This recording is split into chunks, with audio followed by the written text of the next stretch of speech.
Olá você, mais uma vez, Biologia, professor Cornélio, Enem. Vamos juntos mais uma vez, vendo detalhes da genética. Hoje a nossa temática é polialelismo. Acompanhe.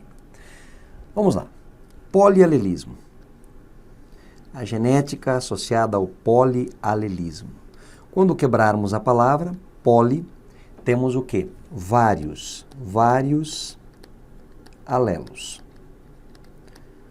Na verdade, vários alelos significam mais de 2. Tá? Só que tudo está associado a um único gene, que vai definir somente uma característica. Ok? Então, mais de 2 alelos, um único gene, uma única característica.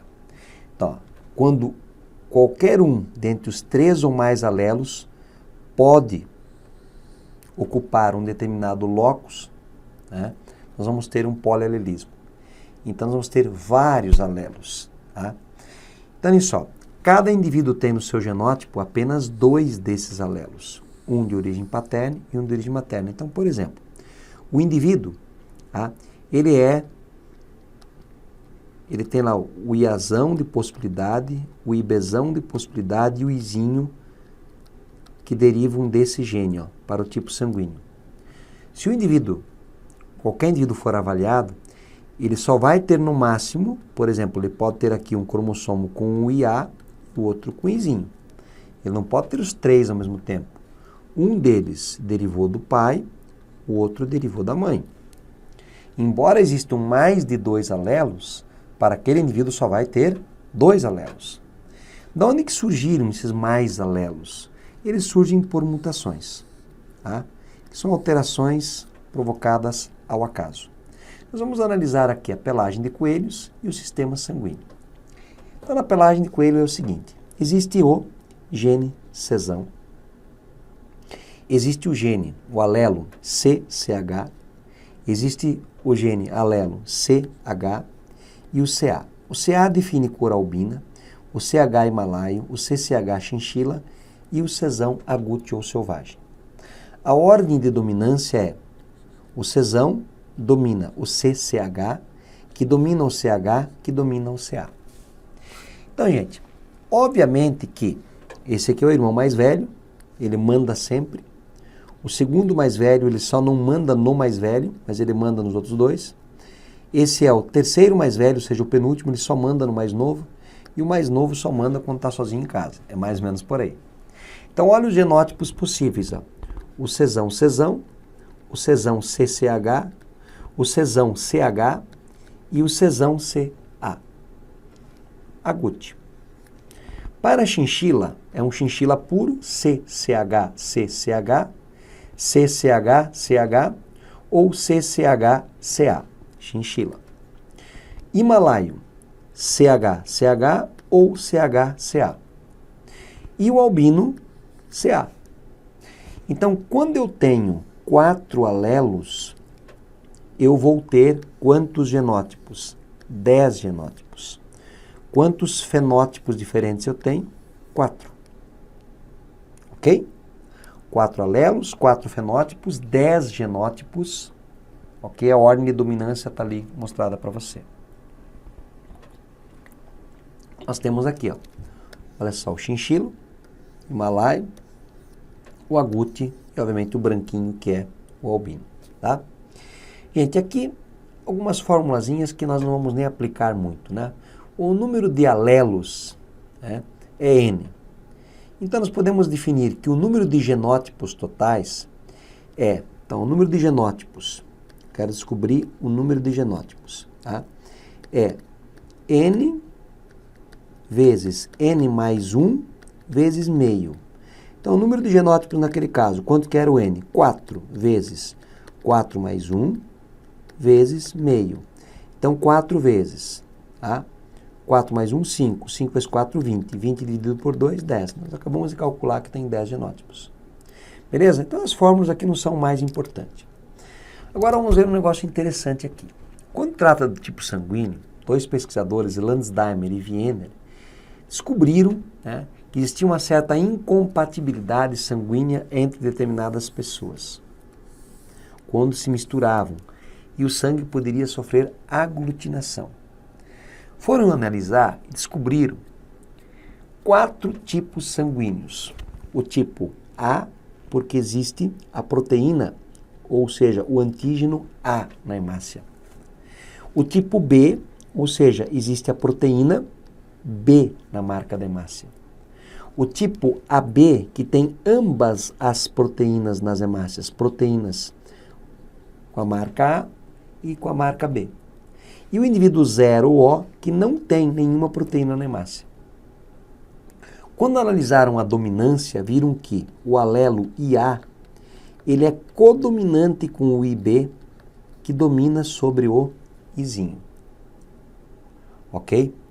O indivíduo que tem o antígeno A, ele obviamente produz o anticorpo anti-B. O indivíduo que tem o antígeno B, ele produz o anticorpo anti-A.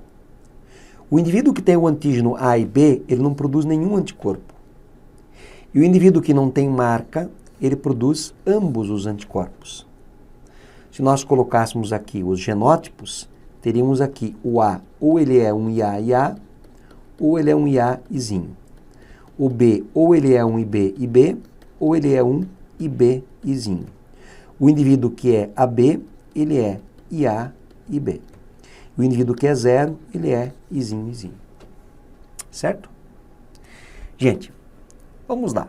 Então aqui nós temos o exemplo clássico, né, desses genótipos, e vamos analisar agora quem pode doar sangue para quem. Ó, o indivíduo O e o indivíduo AB aqui. Como o AB não tem nada contra ninguém, ele pode, olhem só, receber sangue de todo mundo. O indivíduo AB, por poder receber sangue de todo mundo, ele é o receptor universal. Tá? O O, como não tem marca na hemácia dele, ele pode doar sangue para todos. Portanto, ele é o doador universal. Claro, e cada grupo pode doar dentro do seu grupo. Só que olha que coisa interessante, gente. O O, ele tem uma hemácia que não tem marca. Mas ele pode ter anti-A e ele pode ter anti-B. Se ele doar, então, hemácia sem marca, ninguém tem nada contra a hemácia sem marca. Mas se tiver anti-A e anti-B, pode coagular o sangue do receptor. Por isso que o O pode doar para todos, mas em pequena quantidade. Beleza? Outro fator interessante é o fator RH, é uma outra proteína que existe, tá? Existente aí, né, na hemácia. O RH está ligado ao macaco rhesus, né, Lansdowne Viena, nessa pesquisa. Descobriram que em torno de 86% das pessoas têm uma proteína chamada RH. 14% dessas pessoas não têm essa proteína chamada RH. As pessoas que têm a proteína são dominantes, o alelo Rzão. As que não têm, recessiva, o Rzinho. Os indivíduos com RH negativo só vão produzir anticorpos quando são sensibilizados com o antígeno do RH, que seria de RH positivos, que têm o fator RH. Agora tem uma coisa muito interessante que a gente vai discutir, uma doençazinha básica, que é a famosa eritroblastose fetal ou doença hemolítica do recém-nascido. Aqui nós colocamos os genótipos, ó, do indivíduo positivo, o Rzão, Rzão, o Rzão, Rzinho, e do negativo, o Rzinho, Rzinho. Então olha aqui a situação. Tá? Tipo sanguíneo. O RH negativo, tá? Ele, anticorpo que produz anti-RH. Ele pode doar sangue para quem? Ele pode doar para o positivo e para o negativo. Tá? Por quê? Ele não tem a proteína. O positivo não tem nada contra não ter a proteína. Então ele pode doar para o positivo e para o negativo. Mas ele pode só receber do negativo. Agora, o RH positivo, ele doa só para o positivo. Mas ele pode receber do positivo e do negativo. Vamos tentar entender isso na eritroblastose fetal. Então imaginem que essa doença só acontece se e somente se uma mãe for RH positivo, o filho for vamos voltando aqui, voltando, deletem. Uma mãe for RH negativa, o filho for RH positivo e o pai da criança for RH positivo. Então, repetindo, ela só acontece se e somente se a mãe for negativo, o filho for positivo e o pai da criança for positivo. Só. Então, olhem só a condição. Imagine numa primeira gestação, uma mãe que é RH negativo, carregando dentro dela um feto que é RH positivo. Ela é negativa, então ela não tem a proteína. O feto tem. Da onde que vem a receita para ele ter a proteína? Do pai. O que acontece com essa criança? Nada. Se essa mãe não estava sensibilizada, nada. Então vai acontecer o quê? Na hora do parto, pode ser que um pouquinho de sangue do feto e da mãe se misturam, porque durante a gravidez não há mistura. Se a mãe passou a ter contato na hora do parto com o sangue do feto, ela passou a produzir anti-RH. O que acontece com ela? Nada. O que acontece com a primeira criança? Nada. Agora, se ela ficar grávida numa segunda gestação, ela já tem anti-RH. E esse feto sendo positivo novamente, o anti-RH é uma imunoglobulina, uma proteína da classe de IgG.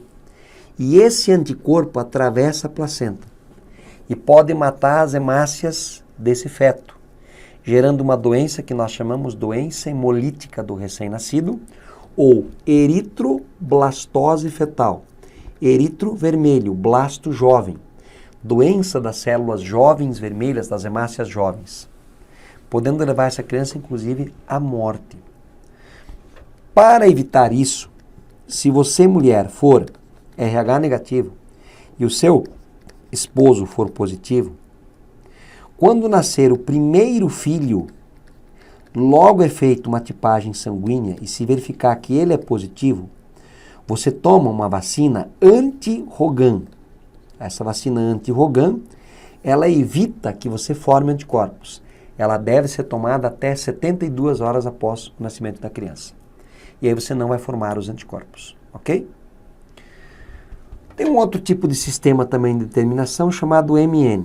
Só que, gente, ele não é usado na questão da doação, né? Não é uma análise que não vai gerar importância muito grande para a doação, somente para a exclusão de paternidade. Quem tem a proteína M é MM. Quem tem a proteína N é NN. E quem tem a proteína MN é MN. Somente é usado para exclusão de paternidade, né? Então são dois antígenos nas hemácias, ou seja, duas proteínas, tá, que atuam de forma codominante. Não tem importância na transfusão. Vamos pegar aqui um caso. Em um hospital haviam 5 lotes de bolsas de sangue rotulados com os códigos 1, 2, 3, 4 e 5. Cada lote continha apenas um tipo sanguíneo não identificado. Uma funcionária do hospital resolveu fazer a identificação utilizando 2 tipos de soro, o anti-A e o anti-B. Os resultados obtidos estão descritos no quadro. Gente, o modelo antigo de fazer análise de sangue era assim: 3 gotas numa lâmina, aqui se pingava na sequência o anti-A, aqui se pingava o anti-B e aqui se pingava o anti-RH.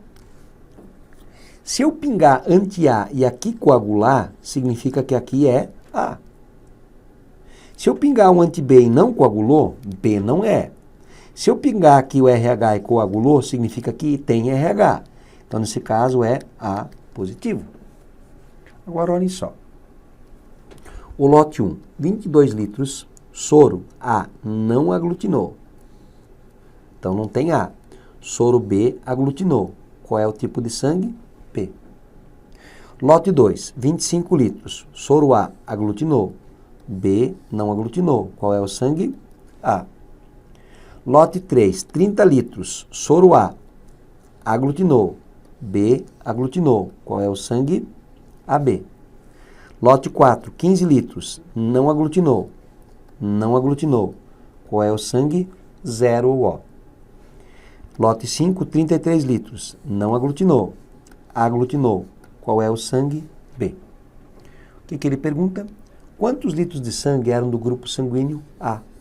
Só você voltar, do grupo A, nós vamos ter 25 litros. Portanto, alternativa certa, letra B. Assinale a alternativa correta em relação ao tipo sanguíneo da seguinte situação. Um casal tem 3 filhos, sendo que 2 filhos possuem o tipo O e um filho possui o tipo A. Então, o casal tem 3 filhos, tá? Tá aqui o esposo e a esposa. Como não falou quais são os sexos dos filhos, nós vamos colocar losango, tá? Falou que 2 são do grupo O e um é do grupo A, tá? Seguramente eu sei que um izinho veio daqui, o outro izinho veio daqui, certo? Deixa eu colocar em cima aqui que fica mais fácil. Daqui e o izinho veio de lá, tá? Isso eu sei, beleza? Agora, o outro azão ou veio daqui, ou veio daqui. Diz assim, a mãe possui o tipo sanguíneo O e o pai o tipo sanguíneo A heterozigoto. Pode ser? A mãe é O, izinho, e o pai é A heterozigoto. Pode ter nascido filho daí A e filho O? Sim, verdadeiro. A mãe possui o tipo sanguíneo A heterozigoto e o pai O heterozigoto. Gente, não existe O heterozigoto. O O é izinho, ele é homo. A mãe e o pai possuem AB. Gente, jamais alguém que tem sangue do tipo AB pode produzir um filho O, ou vice-versa. Como? A mãe possui o tipo sanguíneo O e o pai do tipo sanguíneo A homozigoto. Gente, se fosse A homozigoto, cruzando com o indivíduo O, todo mundo seria A. A mãe possui o tipo sanguíneo O e o pai o tipo sanguíneo AB. AB não pode dar filho O. Portanto, ficamos com a alternativa A. 2 casais desconfiaram que seus bebês foram trocados na maternidade e entraram em contato com um especialista em genética para saber como poderiam ter certeza da troca. Fez-se então uma tipagem sanguínea quanto ao sistema AB0, que chegou ao seguinte resultado. O bebê 1, ele é O, izinho. O bebê 2 é A, iazão alguma coisa. A senhora A era tipo B, então IBzão alguma coisa. O senhor A, ele é tipo AB, iazão, IBzão. O senhor e a senhora B são B. Gente, olhem só. O senhor e a senhora A jamais poderiam ser pais da criança O. Então aqui, o casal A é filho, é pai do bebê 2. Ok? E o casal B, senhor e senhora B, eles são pais do bebê 1. Tá? Com base nesses resultados, é correto afirmar: o bebê número 1 é necessariamente filho do casal da senhora A e senhora B. Sim, senhora A e senhora B. Não é possível, com o teste proposto, ter conclusivo o parentesco dos bebês em questão. O bebê número 2 é necessariamente filho do casal senhor B e senhora B. O bebê número 1 não pode ser filho do senhor, da senhora A com o senhor B. Gente, obviamente, a letra D é a alternativa correta. O bebê, né, número 2, ele é filho de quem? O bebê 2, que está aqui, é filho do casal A. E o bebê 1 é filho do casal B. Ok? Tranquilo, gente? Então, mais uma aula de genética, polialelismo. Espero que você tenha aproveitado bastante. Bons estudos e um grande abraço. Valeu!